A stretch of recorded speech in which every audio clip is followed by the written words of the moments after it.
Hello and welcome to the Business Spotlight interview series. Your host Sonali Nigam, and today I'm joined by Greg Dorban, founder of Comfy Workers, CEO at OK Property, and director of Property Services Company. Hi, Greg. Thank you so much for joining us. Thanks for having me. Thank you. Pleasure is all ours. Would you like to kick us off with a brief background as to who you are and what you do? Yep. So as Sonali said, I guess serial entrepreneur, balance being a full-time CEO, with founder of a couple of companies that I own myself, and also director and shareholder of a couple of services companies run with business partners. That's interesting. I think the intro itself talks so much about you, the amount of various, amount of work that you're doing. It talks about itself. So, can I quickly ask, what do you attribute your growth to? So a lot of the growth I attribute to really just identifying opportunity in the market. So if I speak from the perspective of Comfy Workers, we are a marketplace. So think of us like Airbnb, but we specialize in finding accommodation for construction companies rather than for leisure or families or holiday makers. But our business model is effectively the same, where we have hosts and we have guests looking to book. They're just from large construction companies. And a lot of the growth, I put that down to just being in the right market, identifying the right opportunity, where we were a spin-off from another company of mine, which is an Airbnb management company. And if anyone can remember back to 2020 when COVID-19 hit and Airbnb was closed and hotels were closed and everything was in lockdown, Oh. that business was still operating and operating effectively because it was a serviced accommodation self-catering business. And we had a lot of business relationships with key workers. So people working on building out warehouses or shops in retail parks or road expansions. So they still had to find somewhere to stay. And we were providing that service in another company during COVID. And it got to the point where that was distracting as the main part of the business. It got us through lockdown one. And then as we were coming into like autumn and winter and before lockdown two and Christmas, it was just really distracting for the people working in the business to know, do I focus on the core business, which is managing houses, or do I focus on the customers and providing that service of like where they travel around the country and need other accommodation? So Comfy Workers was basically born then, and identified the market opportunity. And since then, it's just being laser focused on what the customer needs. How do you differentiate from other people in the market and bring them value and services that others can't do? And just keep going back to how can we be better at doing that and making their life easier as customers than anyone else. Wow, Craig. Most of the conversation I have had in the past, I remember, I think they have suffered huge losses or the business was shut during COVID. So this is an interesting thing to know. Now, there are a lot of business owners who will be listening to you. So what are some common misconceptions about running a business and how do you address them? Um, I'll probably be quite contrarian on this, but I would go from the point of what I see most in the market. And I think a lot of people keep running businesses actually shouldn't be running businesses. I think a lot of them would actually be far better served from a skill set, from a mental health, from a financial point of view to actually go and be in employment. And I think just having a really honest look at yourself and saying, actually, do you want to be an entrepreneur? Do you want to be a business owner? Is that really what you want to do? And for some people, it will be yes, and it will be the best thing they've ever done and the right thing to do. And for others, it might be actually, I don't enjoy the risks of having payroll or having debt on me personally and in a company, or how am I going to get through winter, or I don't get holidays, or if I look at what I actually pay myself, it's less than minimum wage, but because I'm a director, it happens. And there's a lot of things that go with being a business owner that people just don't talk about, and it doesn't suit everyone. Like there's definitely things that make it far harder than being in employment in lots of cases. So that would be the first misconception. And then I think the other misconception is there's a lot of noise and talk, and it's probably calmed down over the past couple of years, but you've got the 4-hour work week and think smarter and everything else. But I don't know anyone that's very successful in business that hasn't worked hard. And that doesn't mean it should be your aim forever to work hard and like everything's always going to be easy and you can outsource everything and systemize everything. Like you have to do all those things. But that still doesn't mean you're not going to have to work hard, and especially not at the start. Like maybe after 10 years, if it's going really well, you get to that point and you're quite privileged in it. But I don't know anyone that's doesn't work and being successful in it. So I think having that like balance of how do I get there as quickly as possible and as smartly as possible, but just acknowledging you're gonna have to have late nights, early mornings, do things you don't want to do, and it's just part of the journey. And again, it comes back to like, do you really want that? If you've got family or kids or relationships or hobbies and interests, and sometimes you have to sacrifice. So I think just being really honest about what you want to achieve and how you're going to do it. Greg, this literally puts me to my next question because you talked about the balance. You talked about having late nights, missing families and missing important functions and being not there at times. So how do you strike that perfect balance between the personal life and the professional one? I mean, we would love to know the key, how you Depends do who you that. ask. It depends who you ask, Sonali. Probably badly. But no, generally, I'm very good at compartmentalizing my life, or at least like my thoughts, at least in my head.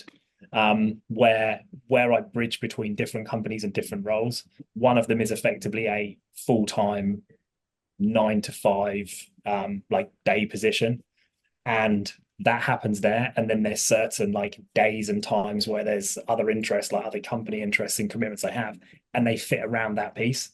And just being really disciplined that you don't always bleed time into everything else. It's like when you're focused and you've got one thing that you need to deliver that day or that hour, you do that, you get to a point of completion, you park it and you move on to something else instead of being juggling everything like I used to try and do and finishing nothing. So it's just being really good at being compartmentalized and structured. And I think the other part is just doing what you enjoy and like working with people you like. And there's a lot of advice I used to hear about doing what you love. I'm quite lucky that I love business and I enjoy working. I enjoy solving problems and challenges, which makes that easy, and to do that with people you enjoy working with. But there's so many things where people do something because they love it and they're never going to get the freedom they want or the business success because it doesn't exist. And again, that's okay.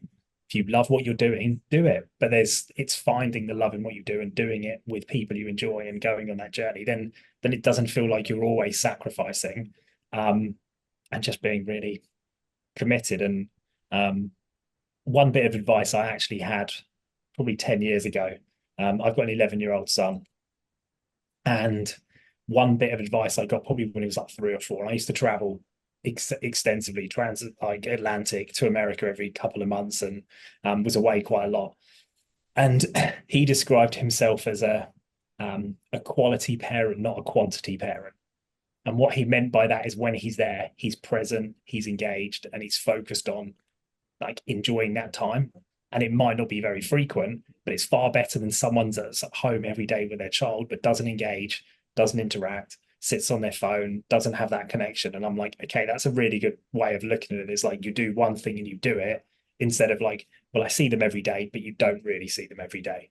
So I think that made me feel a lot better about a lot of the work-life balance trade-off of like when I'm there, and when I'm not there, I'm doing whatever I'm doing and doing it as well as I can.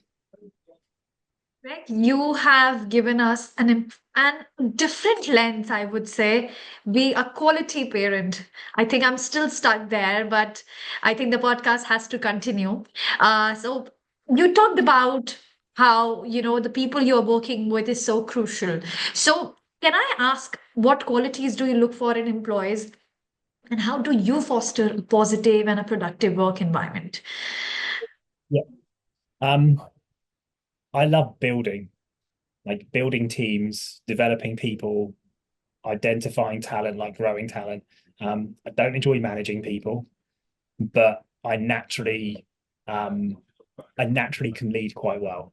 And I'm not the like perfect, but I naturally have people that want to work, and I think I create a very safe environment for people to grow and develop, to be cared about like what they're doing, and know that they'll be cared for in that sense.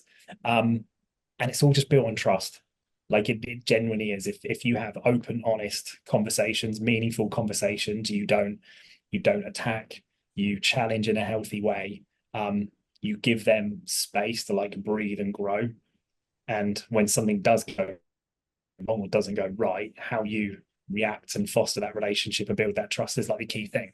And like I've done that probably unconsciously through a lot of my career, and it's become more conscious for me to understand how to like replicate that through teams, through managers, through others.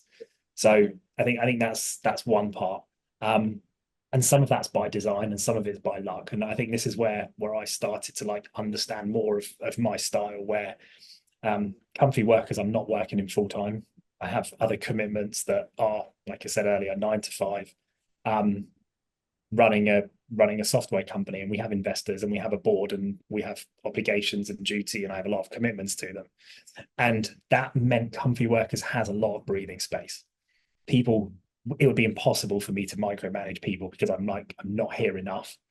So they naturally have a lot of space to develop, grow, explore, and I will guide and coach and structure and perform more of a coaching role than a management role. And I think that creates like a really healthy environment for people to like be present and want to turn up and want to like perform and don't want to let each other down, and just a great culture that way. The second point I would say around it is it's whether you have defined values or not, you will still have a culture and you will understand what type of things you look for in employees. But having a shared team understanding of that is really important, even if it's not written down and embedded in the organization and spoken of. But your people in the business being able to say, Greg's not here, what would he do? Or Greg's not here, what would he say about this person?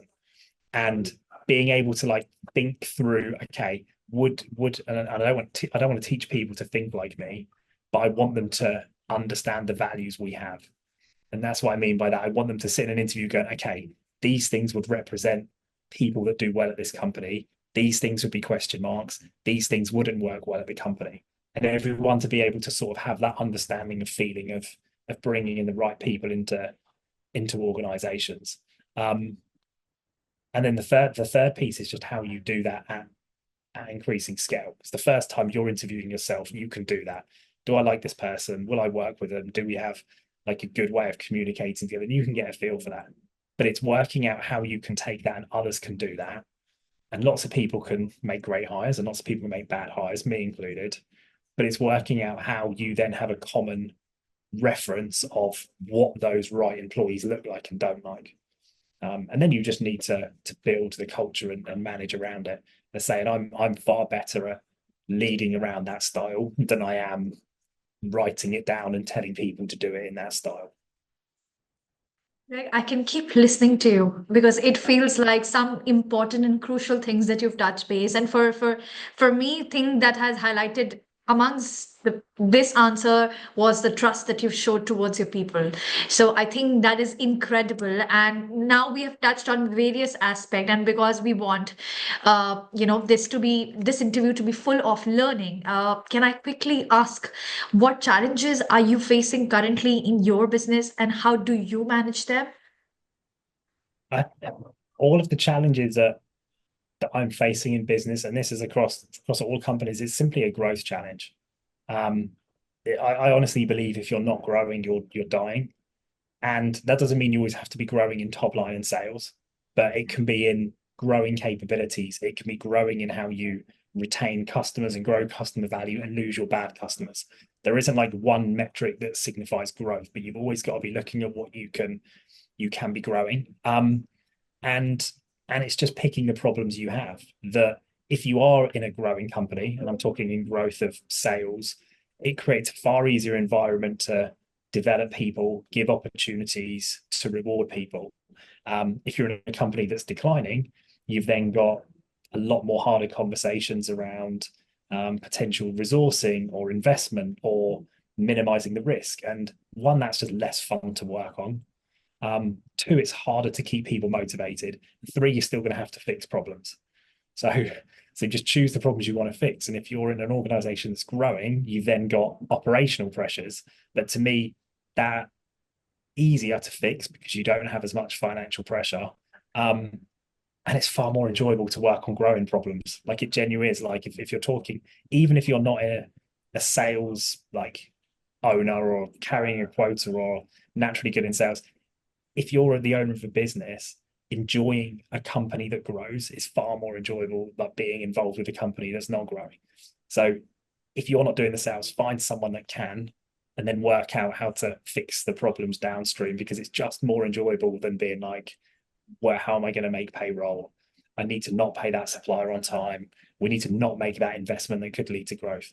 So to me, it's just a trade-off. And yeah, there's going to be times where you have to manage like cash flow pressures and everything else, but that's normal. But if 8 out of 10 days or 9 out of 12 months of the year you're focusing on how can we grow in some way, it's just going to be far more enjoyable. Greg, I think every question that I have asked so far, I think I've had the positive outlook of yours that I could sense, which is so incredible and so inspirational, I would rather say. So, and I'm sure our audience have learned and picked up so many things from this podcast. So, is there any closing remark before we wrap up or a golden nugget that you would like to share? I don't have any golden nugget, Sonali. I would probably just say, like, if anyone's found anything useful or would like to connect, just connect with me on LinkedIn. I've got nothing directly to sell you. Like, I'm not sending you coaching or training or anything like that. So it's like, if it's been interesting, you want to connect, connect. I gave a bit of background on what my companies do. So if you're struggling with like recruitment or hiring challenges, or you're in construction, have teams that work away, like I'll definitely be able to help. But if not, thanks for listening and thanks for having me. Greg, thank you so much for your time today. It was great meeting you and learning so much about your journey.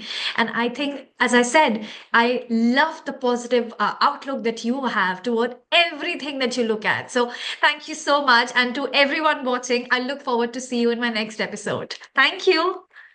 Thanks so much, Sonali. Thanks for having me. Pleasure is all mine, Greg. Thank you so much.